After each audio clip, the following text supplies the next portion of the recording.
Hey, joining us this morning from Volunteer, West Virginia, we have the Ready West Virginia Program Manager, Gina and Amy. Thanks so much for coming in and talking with us. Thank you. Yeah, so tell us a little bit about Ready West Virginia. What is it and what's your goal? Well, Ready West Virginia is a multimedia campaign. The purpose of the campaign is to promote disaster preparedness throughout West Virginia.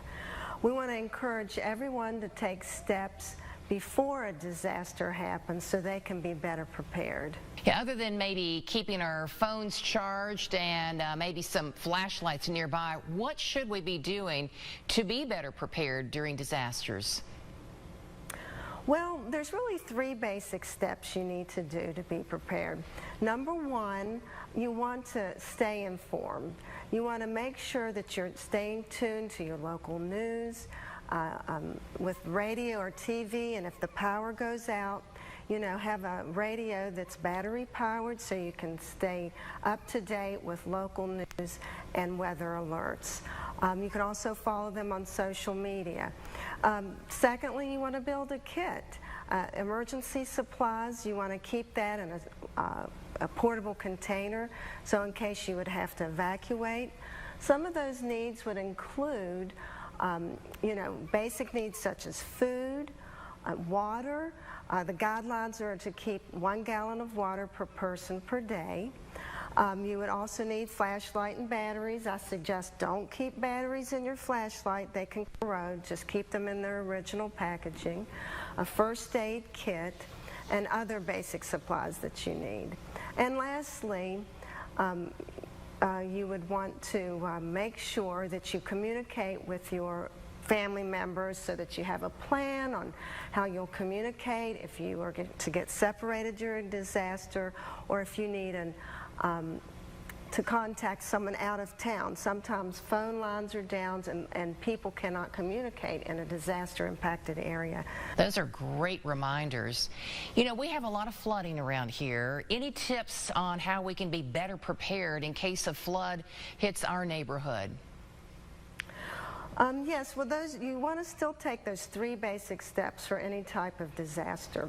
But with regards to flooding, a lot of people don't realize that home insurance or rental insurance does not cover flood damage. So that's something you want to look into. If you want to learn more about flood coverage, go to floodsmart.gov. You can also contact your insurance agent to talk about your homeowners, what it covers, and about flood insurance. Also, if you want to learn about if you are in a flood zone, West Virginia has a flood map tool. You can go to the website and look and see what zone that you're in, what risk, flood risk that you're in. Anything else that you would like to make sure people know? Because it's one thing at keeping a kit to be prepared and all your important documents, but a lot of us, we don't do it until it's too late. So any extra nudge to get us to do this? Yes. So that last tip there, I would really strongly encourage everybody to keep copies of their most important documents, their financial and legal documents, before something happens. Because if you're displaced from your home or your income is severely impacted by a disaster, you're going to need access to that information when asking for disaster assistance.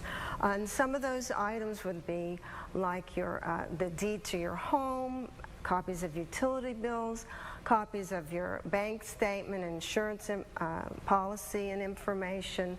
So you want to have those, a hard copy of those maybe in your safe deposit box at your bank, also, or a safe in your home that's waterproof and fireproof. But better yet, if you have the capability, you should store a copy in the cloud. Scan a digital copy so that you have access right on your phone. Where can we go if we want to look over these again and talk with our family and start gathering all this information? Yeah, you can go to our website. If you go to ready.wv.gov and visit there, you can click on our Facebook page and Twitter. Follow us. We have weekly and daily messaging, great tips on being prepared. You can learn about what to do for your plan. There's a list of basic supplies. All that you can find on our website.